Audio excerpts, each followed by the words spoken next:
So Chris, I think I saw your slide deck come across a couple minutes ago, and I'll pull it up right now and share screen. Thank you very much. It's a pleasure to be here today and see each of you, at least over Zoom. But we're going to go over a few things to introduce you to Central HR, Human Resources, and the types of things that we hope we can provide you throughout your career here. And as Jill starts the presentation, we can just proceed into the next slide. Um, I want to first go through a little bit about the community that you're joining, and then we're going to talk about the recruitment cycle, which many of you are going to want to know. We're going to leave you with some tools and places to call to help you through any transitions you're going through or any kind of work you need in the HR space. And then we're also going to talk about the importance of your school HR leaders, and we will identify them on the screen. Some of you may already know them. We have a robust amount of distributed HR leaders across the institution that are there to help you day to day. And Central HR also is a tremendous resource, not only to them, but to you personally. Next slide, please.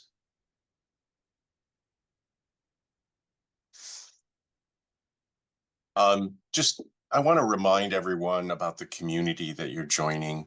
When I share some of these numbers with individuals, they seem a little bit surprised, but I don't want you to be. Within Central HR, we're approximately 60 people strong to support the community. We have over 9,500 faculty and staff staggered between our state of New York system, as well as the Research Foundation. Central HR supports over 3,000 student employees, 3,000 living retirees, and thousands of volunteers that support and serve our community. I mentioned the quote at the bottom because I come as one, but I stand as 10,000. And these numbers are living proof of that, the community that you're part of. Next slide. As we wait for that, I will tell you and remind us all, like the city we call home, we're committed to building that community based on collaboration and trust and respect of everyone's rich perspectives. And I appreciate your support of that as you work with your colleagues every day and work through and respect everyone's differences. With that, we'll briefly touch base on the recruitment cycle. And with that, I'd like to introduce Jamie Bloom. Jamie directs our workforce planning team here in Central HR and could talk to you a little bit about the recruitment life cycle that you're going to want to know about as you think about hiring colleagues to support you in your endeavors. Jamie? Good morning and welcome everybody to a new academic year. So we have a variety of systems that we utilize in the Central HR office, and we partner with your divisional HR partners to be able to utilize these systems, as well as administrators that may exist in your department. UB Jobs is an online form tool that's utilized to manage job descriptions, to post positions, to manage performance evaluations, and to make sure that the life cycle of somebody's job is current and up to date. eNew is a tool that allows you to send somebody welcome packets as they start a new career here at the University of Buffalo. EPTF is a tool that's utilized to be able to process appointment paperwork to hire somebody new to the university. It gives you the forms necessary to be able to start somebody in their employment. The RF Manager Self-Service is a tool for individuals to go in to update their information, register for their benefits, and for managers to be able to update information about somebody's appointment. And UB Edge is how we register for training for ongoing development of individuals for retention purposes. When we think about these systems, we have a process, of course, for what needs to be done to be able to hire somebody new and to continue to grow them throughout their career. So first, we identify the needs and funding. That is developing a basic job description for what is it that you expect to need within your lab or your department, and working closely with our RAS group, our Research Administrative Service Centers, as well as SPS, to be sure that the grants and funding are in place to support those positions. Our department also can support assistance if you're not sure what compensation should be for a specific title. We can assist you in researching what is being paid in the market for those titles. Then it's developing that job description. So now that you've formulated a basic idea for what it is tasks you're looking to be completed, it's writing it out in detail for what you expect the person to be performing in the job. Our team then assists you with posting that job and recruiting to fill the vacancy. We have specific advertisements that we utilize. Of course, we're willing to advertise anywhere else that you may have for sources to utilize, but know that the university does sponsor advertisements for marketing for jobs. Then once somebody has been identified, it's working through the steps to appoint and onboard. We are piloting a new onboarding tool right now in human resources, which is inclusive of our Research Foundation employees. It is being piloted for a couple of departments across the university. School of Medicine is one of them. And that is to be able to give a three-day opportunity for somebody not just to learn about the university, but to be able to register for their benefits, to meet with a cohort of people, to start getting ingrained in who we are as a university, what we represent, and how we help to grow them moving forward. So the appoint and onboard period is getting their paperwork completed and essentially helping them to start becoming a part of the University at Buffalo. Then finally, it's submitting timesheets to be sure everybody gets paid. It's submitting, tracking hours, being able to put that information in and submitting through our systems we have. And then how we give them feedback, which is our performance piece, and be able to help grow and develop them to retain individuals here at the University at Buffalo. So we go through the recruitment cycle. There is a lot of paperwork that's involved, but we have a lot of partners that exist to be able to help make that cycle hopefully as pain-free as possible for each person, to be able to make it as easy as possible for the individual to be acquainted with the University at Buffalo. Thank you, Jamie. Joining me as well is our Research Foundation Central HR staff member, Stephanie Grurin. Stephanie, would you like to add a few comments before we move on? Yeah, sure. Good morning, everyone. I'm Stephanie Guerin. I'm the payroll manager for the Research Foundation. I'm filling in today for Bob Palmer, who is the director of the Research Foundation. We have 7 folks on our payroll team, including myself, and we have 4 on our benefits team. Zachary Jenny is the manager for the benefits side.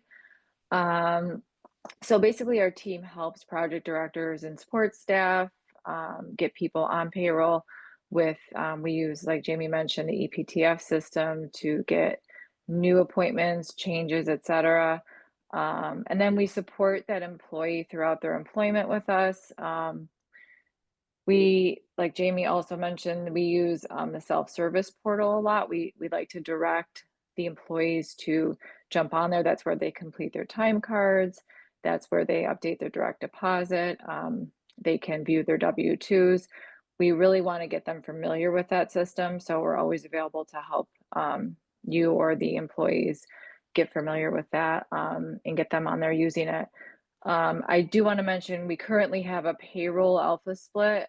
We will be probably changing that very soon because we have a couple new staff. Once they're fully up and running, we're going to be changing that. So I'm not going to share that split with you today, but that is how we actually pull in our forms out of our EPTF queue, and that's how we process them. Let's see, what are some other things I was going to mention today? We do like to push people to the website. There's a lot of information there that we encourage you to check out, but we are always available.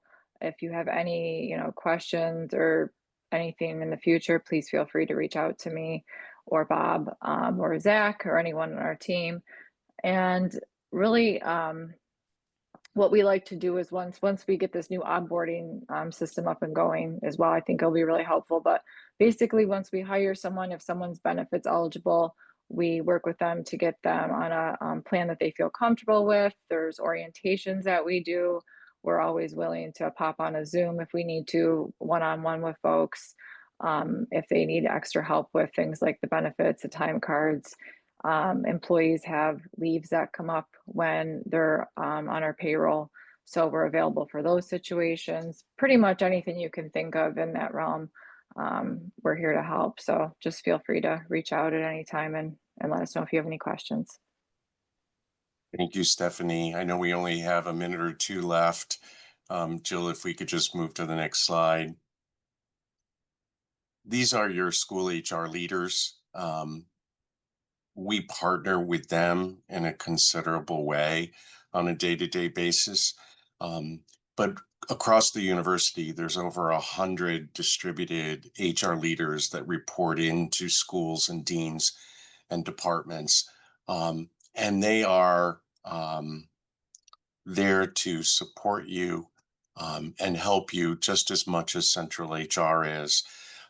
Oftentimes, they'll know things that are specific to your school or your unit in much more detail than central HR, but that doesn't mean we're not here to support all of you. Next slide, please. Stephanie did mention our website. The UB community, the finance and administration teams use the Administrative Services Gateway. So if you Google that, you'll come up with that Administrative Services Gateway.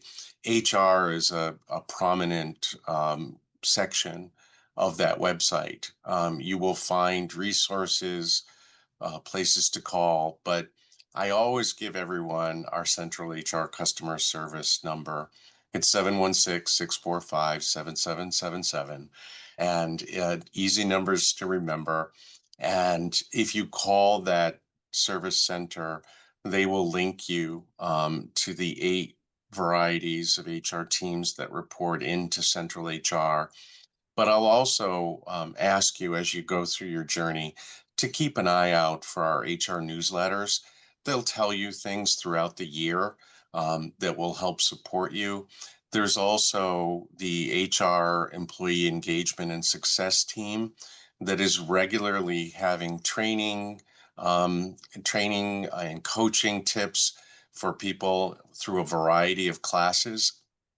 As well, Jamie and her team have a variety of tools and classes that can help support you throughout that recruitment and hiring life cycle that I just mentioned.